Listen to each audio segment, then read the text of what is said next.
मुख्य रस्त्याच्या कामामुळे दिग्रसमध्ये तीव्र ट्रॅफिक जाम। दिग्रस शहरातील मानोरा चौक ते छत्रपती शिवाजी महाराज चौक या मुख्य रस्त्याचे सिमेंट काँक्रिटीकरण सुरू असल्याने वाहतुकीची मोठी कोंडी निर्माण झाली आहे।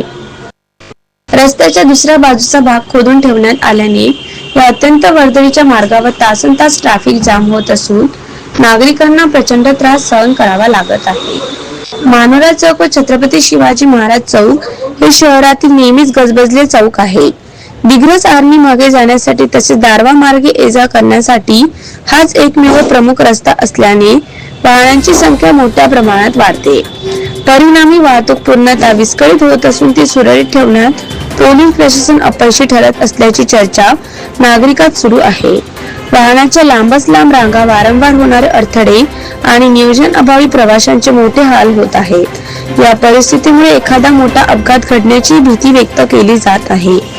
विशेष म्हणजे राष्ट्रीय महामार्गावरील सिमेंट काँक्रीट रस्त्याचे काम अनेक दिवसांपासून सुरू असून त्याची गती अत्यंत संथ असल्याचा आरोप नागरिकांकडून केला जात आहे। वाहतुकीचा वाढता प्रश्न लक्षात घेता संबंधित यंत्रणांनी तातडीने ठोस उपाययोजना कराव्यात। आवश्यक तेथे पर्यायी मार्गाची व्यवस्था करावी, तसेच कामाची गती वाढवून रस्ता लवकरात लवकर पूर्ण करावा अशी जोरदार मागणी नागरिकांकडून होत आहे। अन्यथा दिग्रस शहरातील वाहतुकीची समस्या आणखी गंभीर होण्याची शक्यता नाकारता येत नाही।